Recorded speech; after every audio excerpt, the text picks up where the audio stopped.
तो जी हाँ छात्रों, आज के एक और जबरदस्त और धमाकेदार वीडियो पर आपका स्वागत है। यहाँ पे देखिए क्लास आपका 7 का विषय सामाजिक विज्ञान का अर्धवार्षिक मूल्यांकन का पूरा पेपर मेरे पास यहाँ पे आ चुका है और अभी मजा आएगा ना भिड़ो। और आपका ये पेपर 16 नवंबर को आपको डायरेक्टली आपको देखने को मिलेगा। तो पूरा पेपर यहाँ पर आ चुका है, देख सकते हैं 50 आपका नंबर का यहाँ पे पूरा पेपर होगा और आपको यहाँ पे 3 घंटा आपको समय दिए जाएंगे। 1:30 से आपका 4:30 तक आपका पेपर है। तो ये पूरा पेपर यहाँ पे आ चुका है देखिए, और आपको एक ही वीडियो पर सारे क्वेश्चन के आपको विद आपको सॉल्यूशन आपको मिल जाएंगे। तो आपको यहाँ पे वीडियो को स्किप नहीं करना है और पूरा आपको टॉपर बनना है। 50 में से 50 नंबर लेके आना है। तो आप यहाँ पे शुरू से लेकर आप अंत तक अच्छे से वीडियो देख लीजिए और मात्र आपके पास 5 से आपके 7 दिन है, रट लीजिए, टॉपर बन के निकलेंगे। चलिए इस वीडियो को स्टार्ट करते हैं। क्या बात है सर, क्या बात है सर, क्या बात, ये बात है। अरे सर क्या बात है। यहाँ से आपको वर्कशीट करना प्रारंभ करना है। सबसे पहले खंड आता है, देखिए इसमें वस्तुनिष्ठ वाले क्वेश्चन होंगे, यानी आपके बहुविकल्पी क्वेश्चन। अब देखिए क्या लिखा है, देखिए प्रश्नों को पढ़कर नीचे दिए गए विकल्पों में आपको सही विकल्प चुनकर लिखना है। प्रत्येक प्रश्न आपको 1 अंक दिया जाएगा। पहला क्वेश्चन क्या लिखा है, पृथ्वी और सूर्य की किरणें लगभग कितने आपके मिनट में पहुंचती हैं। तो पृथ्वी पर जो आपका जो सूर्य किरण होता है ना, उसको समय लगता है लगभग आपको यहाँ पे देखिए कितना, आपको यहाँ पे 8 मिनट लगता है। कितना लगता है आपको यहाँ पे 8 मिनट लगभग आपका यहाँ पे आंसर हो जाएगा। मात्र आप कुछ मत करिए, यहाँ पे आपको 500 सेकंड आपको याद रखना है, या फिर उसी का आप करेंगे तो लगभग आपका 8 सेकंड आएगा, 8 मिनट आएगा। दूसरा देखिए क्वेश्चन, उत्तरी और दक्षिणी ध्रुव को मिलाने वाली रेखा क्या कहलाती है। तो आपको देखिए आप ग्लोब देखे होंगे, तो ग्लोब में आपका यहाँ पे उत्तरी आपका ऊपर होता है और दक्षिणी आपका ध्रुव आपका नीचे। तो इसको मिलाने वाले रेखा कहते हैं क्या, क्या जानते हैं क्या कहते हैं, इससे कहते हैं देशांतर रेखा कहते हैं आपका ये। और आपका जो ऐसे ऐसे होता है, आपका ये वाला आपका अक्षांश होता है, और आपका जो ऐसे ऐसे होता है ये आपका देशांतर होता है। यानी आपका राइट आंसर आपको बी नंबर आपका देशांतर रेखा हो जाता है। अब देखिए यहाँ पे आपको अगला क्वेश्चन मिलेगा तीसरा, पृथ्वी की गति का कारण ऋतु में आपका परिवर्तन क्या होता है। देखिए आपको जो पृथ्वी गति होता है, तो क्या आपका उसी आपका ऋतु परिवर्तन होता है। तो बिल्कुल आपका यहाँ पे परिक्रमण गति होती है। क्या होती है, परिक्रमण। आपका देखिए जैसे आपका सूर्य हुआ, ठीक है, तो सूर्य के आपका यहाँ पे पृथ्वी आपका यहाँ पे चक्कर लगाता है, इसके चारों ओर ऐसे ऐसे चक्कर लगाता है, और इसी में देखिए आपका ऋतु परिवर्तन होता है। आपने देखा होगा ऑलरेडी, आपका सूर्य हुआ, ये आपका पृथ्वी होता है, यहाँ पे इसे घूर्णन करेगा तो जैसे आपको घूमेगा, यहाँ पे अगर सर्दी है तो यहाँ पे गर्मी, ऐसे करके आपको यहाँ पे बसंत, शिशिर ऋतु ऐसे आते हैं। तो राइट आंसर आपका यहाँ पे परिक्रमण आपका हो जाएगा। और इसके बाद क्वेश्चन जो था, आरंभिक लोग एक स्थान से दूसरे स्थान पर किस लिए आपका जाते हैं। देखिए बहुत सिंपल है, जो आरंभिक लोग यानी आदिमानव की बात कर रहा है, तो वो हमेशा भोजन की तलाश में एक स्थान से दूसरे स्थान तक जाते थे, क्योंकि उनके पास घर ना तो घर था, ना तो कुछ रहने के लिए, ना तो उन्हें खाने के लिए कोई औजार थे, ना तो वहाँ पे आप वो गेहूँ और धान उगा सकते थे। मात्र वो कच्चा मांस खाकर शिकार करके जीते थे। और इसके बाद क्वेश्चन 5वां देखिए, बुद्ध चरित्र के रचनाकार कौन है। कनिष्क, समुद्रगुप्त, अश्वशोक या फिर चंद्रगुप्त। बहुत सिंपल आंसर है, बुद्ध चरित्र का आपको जो रचना किए गए थे, ये इनका कवि का नाम था अश्वघोष था। ठीक है, अच्छे से याद कर लो, पूरे नंबर आपको मिलेंगे। वीडियो अच्छा लगे, दिल से पसंद आए, लाइक कर दो, चैनल को सब्सक्राइब कर दो। क्वेश्चन आपका छठा आता है, देखिए राष्ट्रीय स्तर पर काम करने वाली सरकार होती है केंद्र। देखिए जो आपका पूरे देश, राष्ट्रीय यानी आपका देश स्तर पर जो कार्य करते हैं उसे आपका केंद्र सरकार कहते हैं। क्या कहते हैं, केंद्र सरकार। यानी आपका मोदी जी आपके जो है आप यहाँ पे भाजपा की सरकार है, वही आपका केंद्र सरकार चला रही है। तो आपको यहाँ पे करना पड़ेगा। इसके बाद क्वेश्चन आपका 7वां, ग्राम पंचायत के चुनाव के वोट डालने का मतदान की आयु क्या होनी चाहिए। तो आप वोट तभी डाल पाएंगे जब आप कितने साल के हो जाएंगे।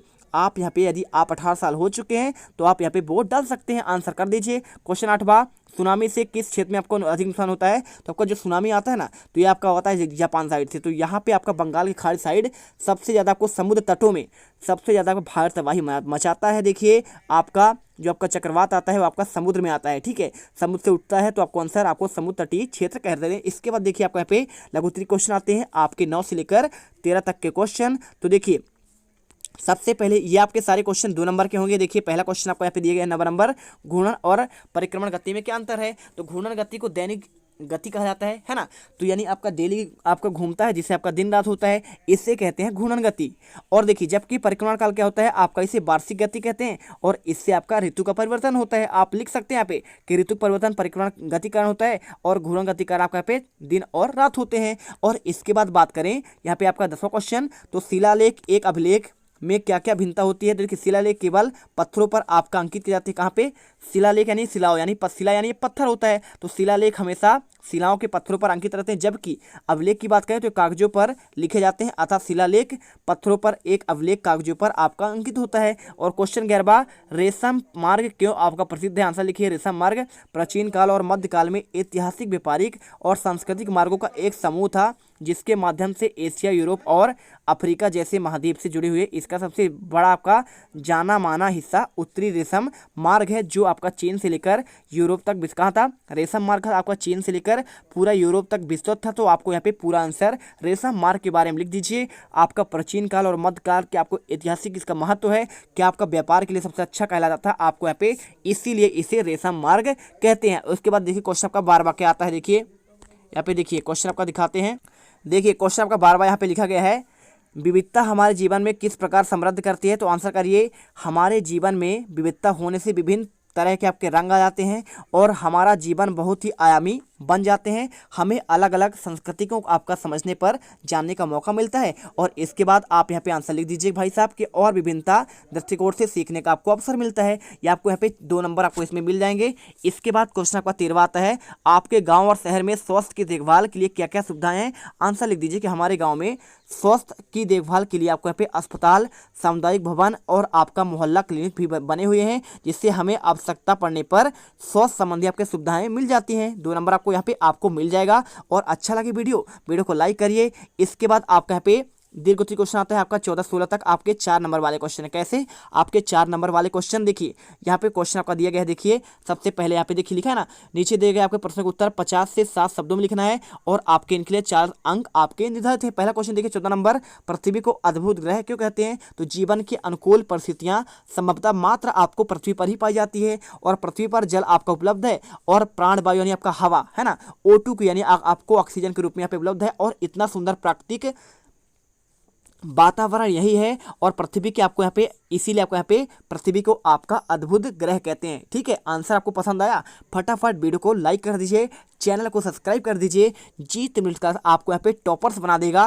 क्वेश्चन देखिए 15वां, आरंभिक काल में खेती और पशुपालन की शुरुआत किस प्रकार हुई? आंसर लिखिए। आरंभिक काल में खेती और पशुपालन शुरुआत भोजन की तलाश में हुई। जब भोजन की तलाश मानव आपका भटक रहा था तो उसने पशु पक्षियों द्वारा फेंके हुए आपको कलों पर बीज और नए अन्न पौधे उगता देखा और यहीं उसने खेती करना सीखा। खेती में पशुओं की सहायता से खेत जोतना और जंगल में खतरनाक जानवरों से बचने के लिए आपका पे पशु पालना शुरू कर दिया। आंसर आप यहाँ पे कर दीजिए। और इसके बाद देखिए यहाँ पे क्वेश्चन आपका 15वां हो गया ना, और इसके बाद आपका यहाँ पे 15वां होने के बाद आपको सिंपल देखिए आपको अच्छे से इसे लिखना है। क्या लिखना है कि आरंभिक काल में जो है आपको खेती और पशुपालन के लिए शुरुआत आपका भोजन की तलाश में ही हुई थी, है ना। और इसके बाद देखिए पशु पक्षियों और उसके फेंके गए फलों से यहाँ पे 9 नए आपके पेड़ पौधे बने, जिससे क्या हुआ उसने खेती करना सीखा, है ना। और पशु की सहायता से उसने खेत जोतना और जंगल पे खतरनाक जानवरों से बचाने के लिए पशु पालना शुरू कर दिया। और देखिए जैसे आपको कुत्ता हो गया, कुत्ता आपको बचाता है ना। इसके बाद क्वेश्चन आपका 16वां लिखा है, लोकतंत्री और आपका राजतंत्री सरकार में क्या अंतर है?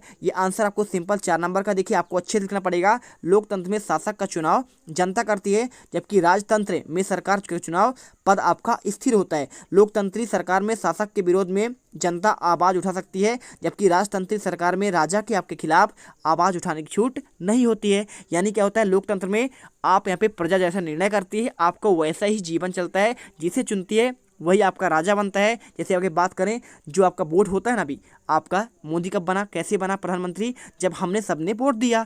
तो आपका यहाँ पे जब आपका वोट हो और आपका आपके चुने हुए प्रतिनिधि के आधार पर बने, उसे कहते हैं लोकतंत्री। और राजतंत्री यानी आपका मनमाना होता है, इसमें यहाँ पे राजा ही सर्वोपरि होता है, जो निर्णय करेगा उसे मानना पड़ता है। तो ऐसा तो हमारे देश में है नहीं, ये आपका चीन में है ना। राजतंत्री चीन में कहलाता है और लोकतंत्री हमारे देश में है, आपके भारत देश में। चलिए तो हमने 16 का आंसर देख लिया। यहाँ पे प्रॉपर आंसर देखिए, पूरा आंसर कर लीजिए। और इसके बाद आपका यहाँ पे 15वें का आंसर आपको यहाँ पे ये मिल जाएगा। देखिए पूरा आंसर फटाफट एक बार स्क्रीनशॉट कर लो। और इसके बाद आपका यहाँ पे लास्ट बार देखिए आपको यहाँ पे 13 नंबर का आंसर आप ये कर लीजिए, है ना। तो 12 और 13 का आंसर आपको यहाँ पे ये मिल जाएगा। आंसर स्क्रीनशॉट कर लीजिए फटाफट। और इसके बाद आपका यहाँ पे 11वां और 12वां का आंसर आपको ये मिल जाएगा, ठीक है। और इसके बाद देखिए क्वेश्चन आपका 10वें का आंसर आपको ये मिलेगा। और 10वें के बाद आपको यहाँ पे 9 नंबर का आंसर आपको यहाँ पे ये मिल जाएगा, ठीक। तो फटाफट इनके आंसर एक एक क्वेश्चन के आंसर स्क्रीनशॉट कर लीजिए। और इसके बाद आपका यहाँ पे 8वां 7वां 6ठा और आपका यहाँ पे 3रा 4था 5वां और आपका यहाँ पे पहला और दूसरा। फटाफट देखिए हमने एक एक क्वेश्चन का आंसर आपको यहाँ पे प्रोवाइड बहुत ही बेहतरीन तरीके से कर दिए हैं। तो आप यहाँ पे टॉपर बनोगे। मिलते हैं नेक्स्ट वीडियो पर। जय हिंद, जय भारत। तुम लोग गलती से अगर नए हो तो सब्सक्राइब करो, वो जो लाल वाला बटन है उस पर अपने जीजा जी फेंक के मारो या फूफा जी, मुझे नहीं पता, बस क्लिक हो जाना चाहिए। अब मैं भी जा रहा हूं, मुझे मुठिया पेलने जाना है। बाय।